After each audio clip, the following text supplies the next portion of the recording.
England, June 4th, 1944. The men of the armies marched toward the southern ports. Equipment rolled down the roads. Men and machines took their places in the waiting ships.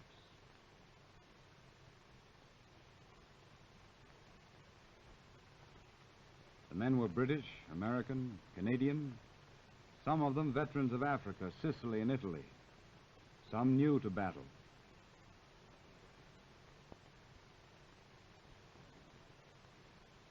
They lay in the harbors of the South Coast a day longer than planned. The invasion had been scheduled for June 5th, but bad weather in the Channel had caused a postponement.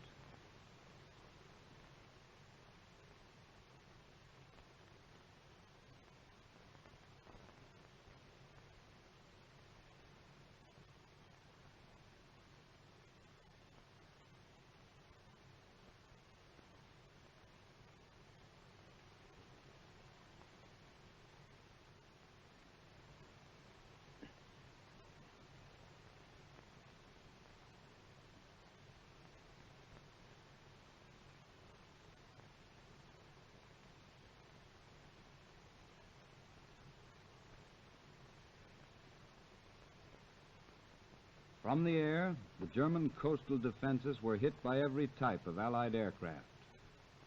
As a climax to the terrible punishment to the German power dealt by our air forces in the months leading up to D-Day, pillboxes, minefields, coastal guns, bridges, ammunition dumps, radar stations, tank depots, road convoys, railroad trains going to and coming from Normandy were pounded without pause.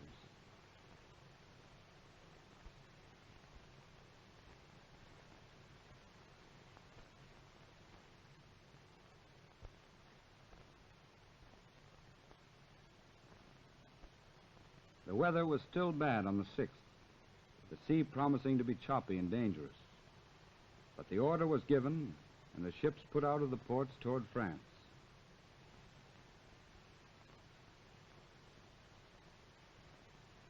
On board, the men were quiet, tense, grimly elated. The long years of training and waiting were behind them. Just over the horizon was the beginning of the final battle against the Germans.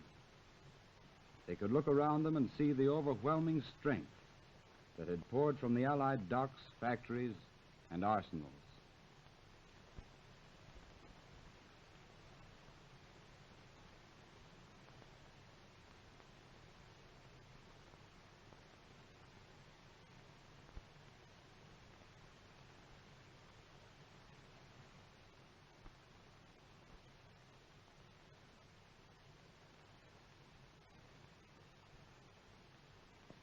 General Eisenhower's order of the day was distributed to every man on board the invading armada. Soldiers, sailors, and airmen of the Allied Expeditionary Force, you are about to embark upon the great crusade toward which we have striven these many months. In company with our brave allies and brothers in arms on other fronts, you will bring about the destruction of the German war machine, the elimination of Nazi tyranny over the oppressed peoples of Europe, and security for ourselves in a free world. Your task will not be an easy one. Your enemy is well trained, well equipped, and battle hardened. He will fight savagely. But this is the year 1944. Much has happened since the Nazi triumphs of 1940 and 41. The United Nations have inflicted upon the Germans great defeats in open battle, man to man. Our air offensive has seriously reduced their strength in the air and their capacity to wage war on the ground. I have full confidence in your courage, devotion to duty, and skill in battle. We will accept nothing less than full victory. A screen of naval vessels, from battleships to PT boats, guarded the convoy across the Channel. Back in Britain, paratroopers marched out to their planes and embarked for the trip to Normandy.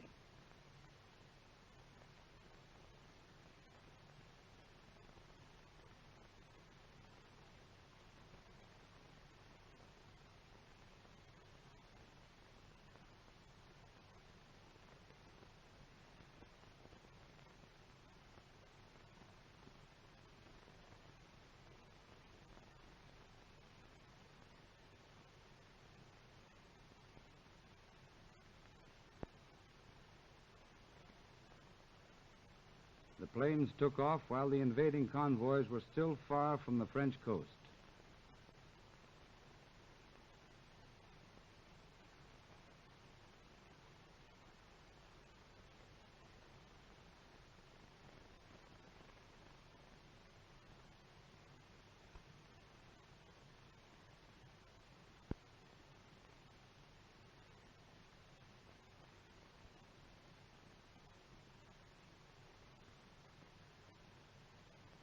As the ships moved toward the opposite shore, the men on them could see a procession of aircraft preceding them in the early light.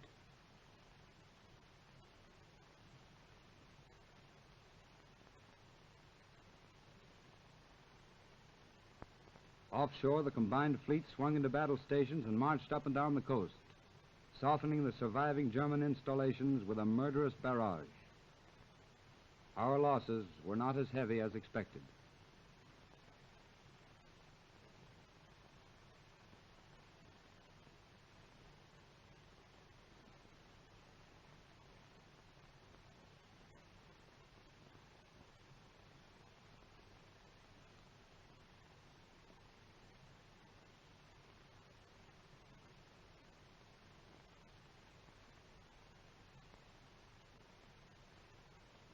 While this was going on, other airborne troops in gliders and tow planes prepared to take off from Britain.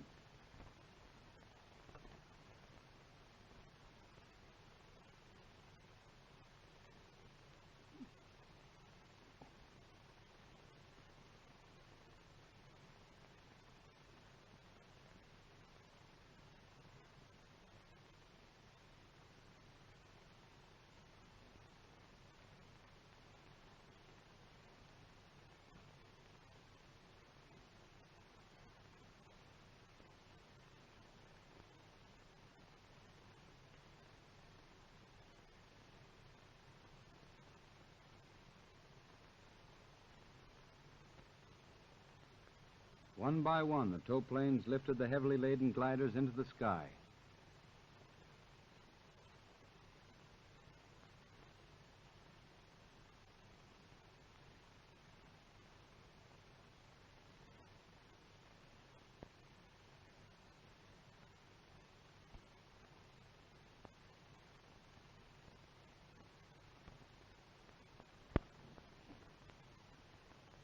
Now the shock troops of the invasion swung down the nets to the landing craft.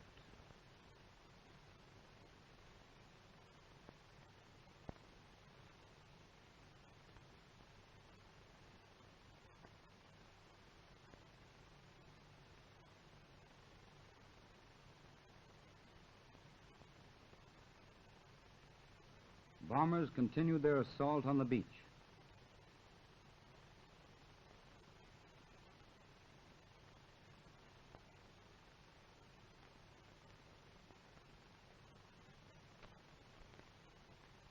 In a duel with a shore battery, at point-blank range of a mile, U.S. destroyer Corrie was sunk. A moment later, the battery that had hit it was itself put out of action by a salvo from the destroyer Fitch.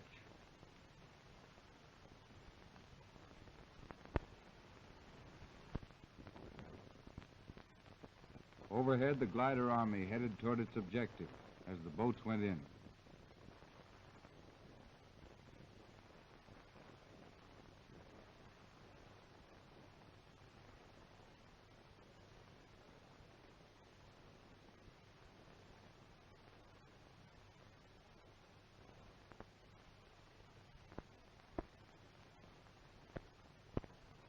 From the air, ships could be seen stretching for miles in the choppy water along the coast.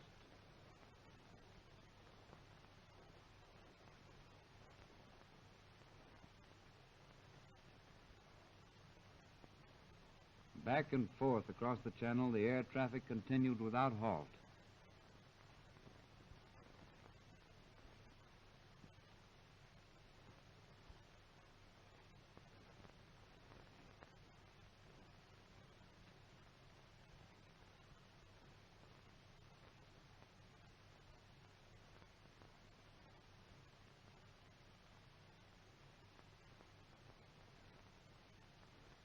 Rocket ships added their weight to the destruction of the beach defenses.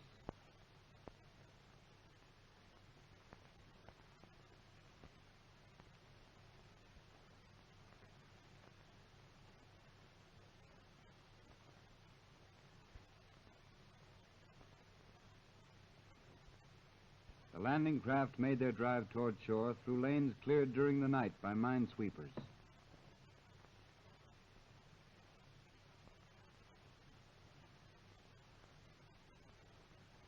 Until the last possible moment, our planes hit at the enemy on the shoreline.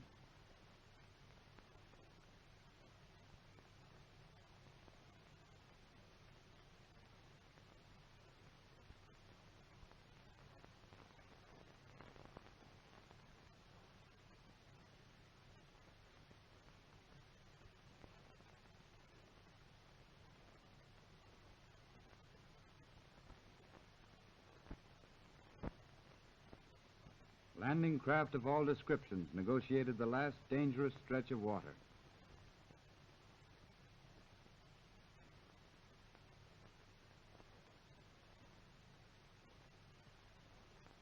The Air Forces did not neglect targets inland. Everything that could hinder our advance was subject to attack from the sky.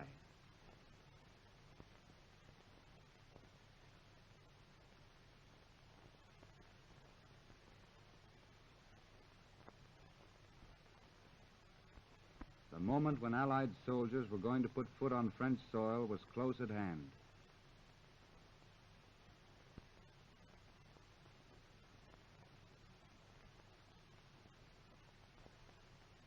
To make the foot soldiers' job easier, our planes struck at roads and transport, leading up toward the threatened coast.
From the ships, field artillery pieces joined battle while waiting to disembark.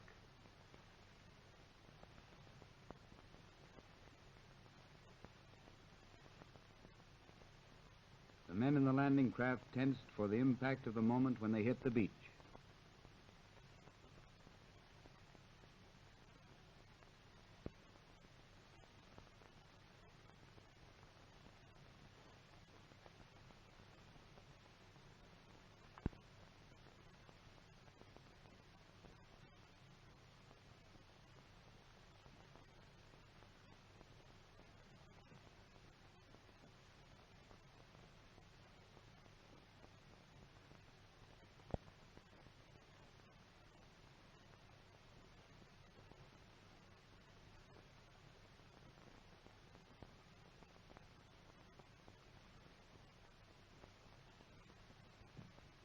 Inland, our fighters made sure that the Luftwaffe stayed on the ground.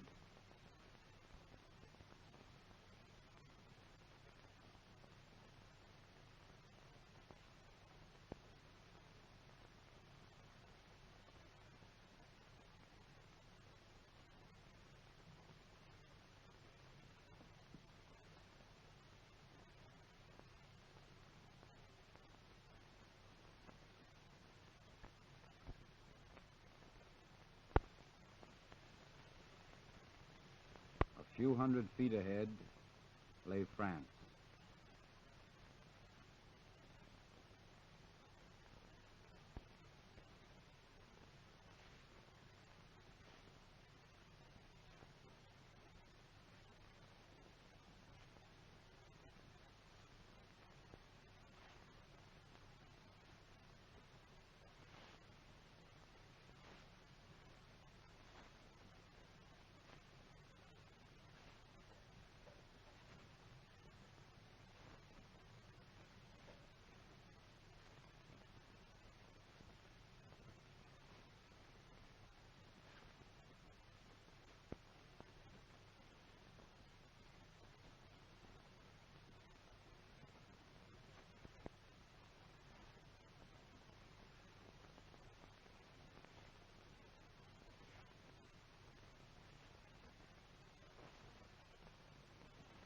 sea-going tanks were brought up quickly to meet German armor.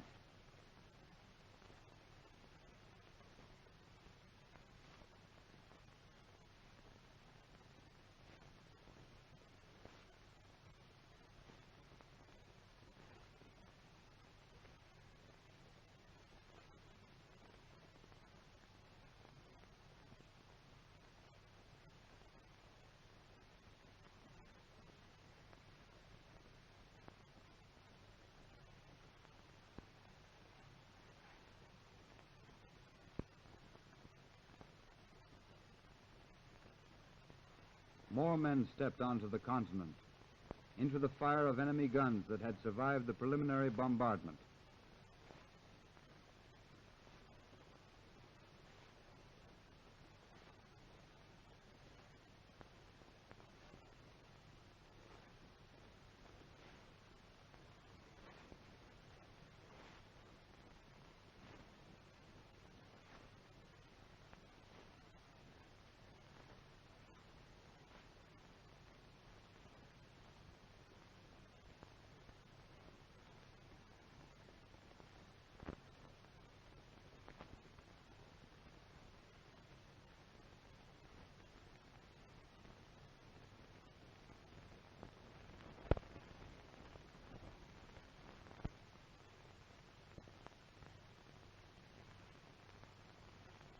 Two of the architects of the operation kept a watchful eye on proceedings.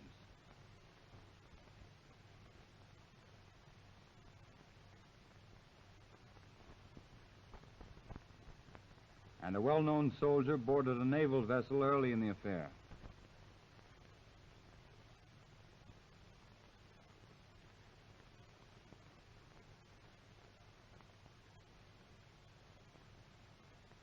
The Luftwaffe was not entirely absent.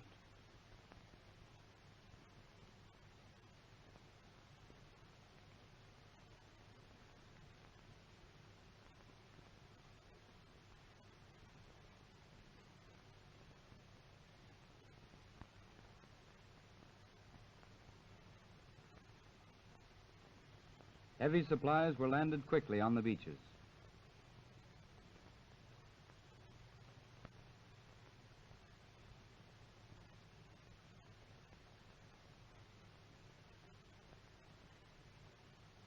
And men kept pouring in.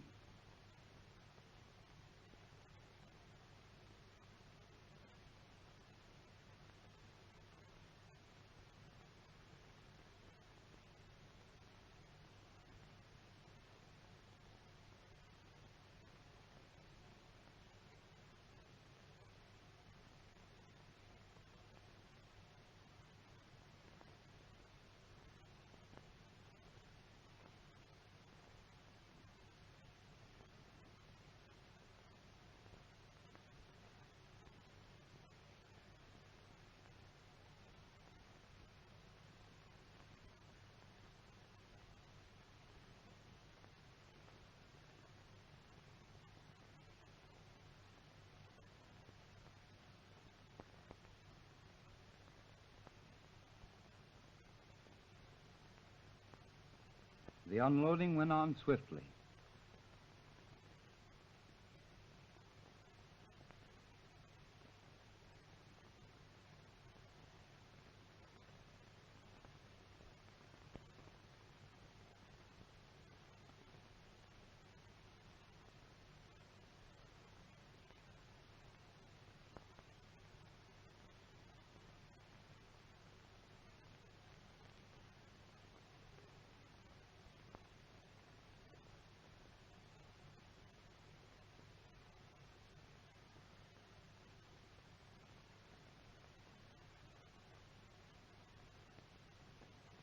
The air forces, flying low, continued to find targets on the roads and railway lines.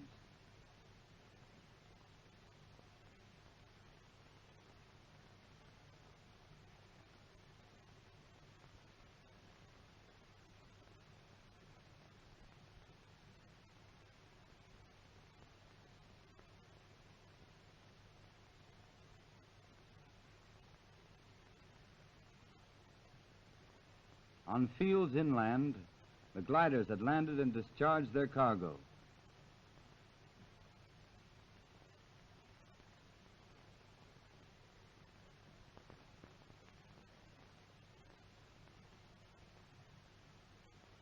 More and more men were put ashore, more material.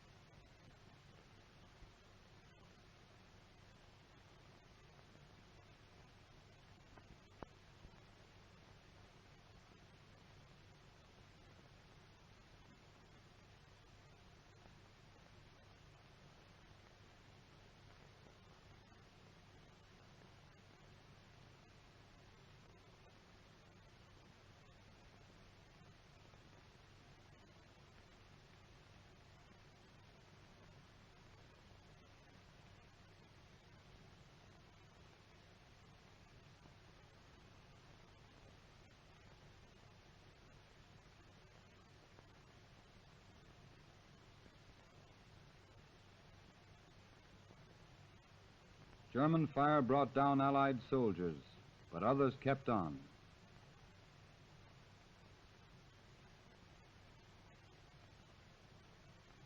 Craft sank in the rough sea, and many rescues were effected.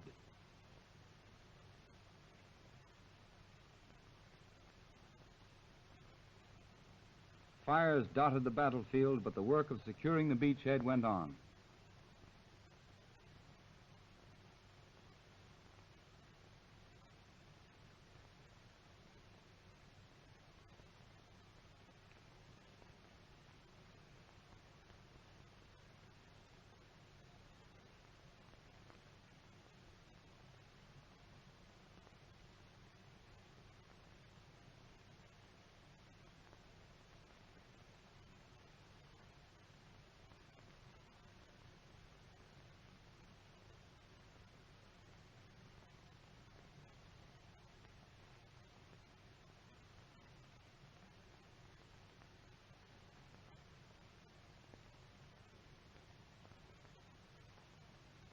In from the coast, the infantry pushed ahead, forcing the enemy back.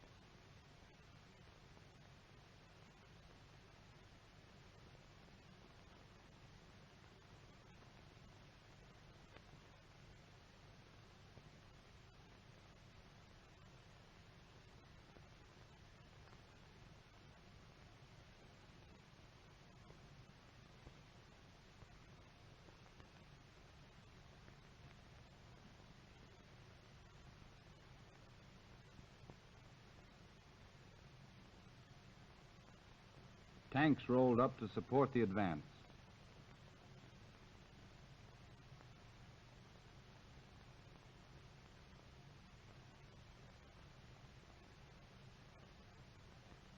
Civilians came out from their shelters to greet the liberating army.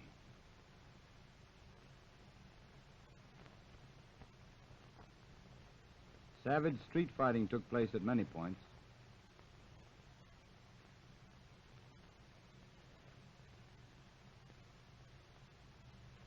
This was part of the West Wall, and these were some of its defenders.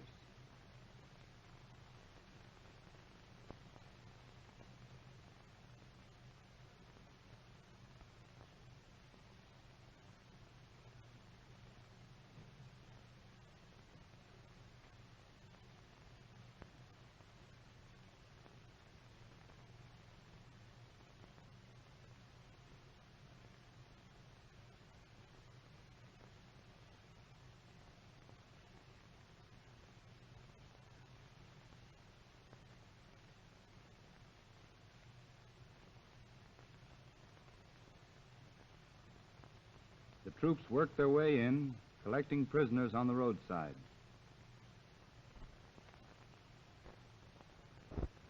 Germans. And things obviously had begun well for this soldier.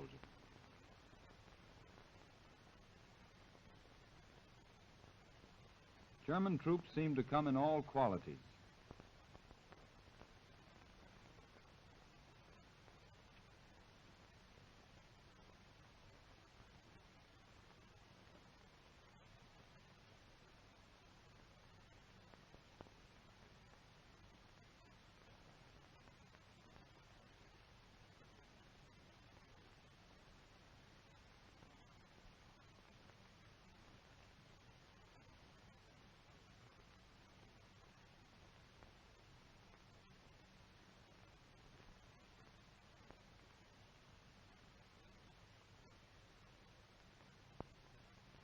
They were herded back to the beach to await transport to Britain.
Our own wounded were collected early and treated and prepared for transfer to hospitals in Britain.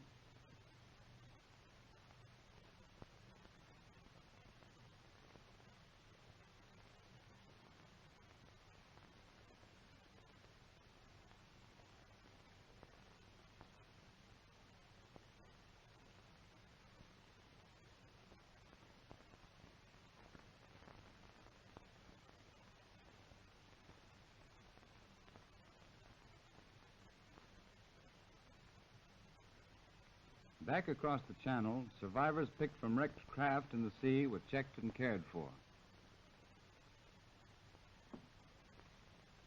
The first dead to return were a symbol of the price we had paid to enter Europe. German officers seemed downcast and sullen.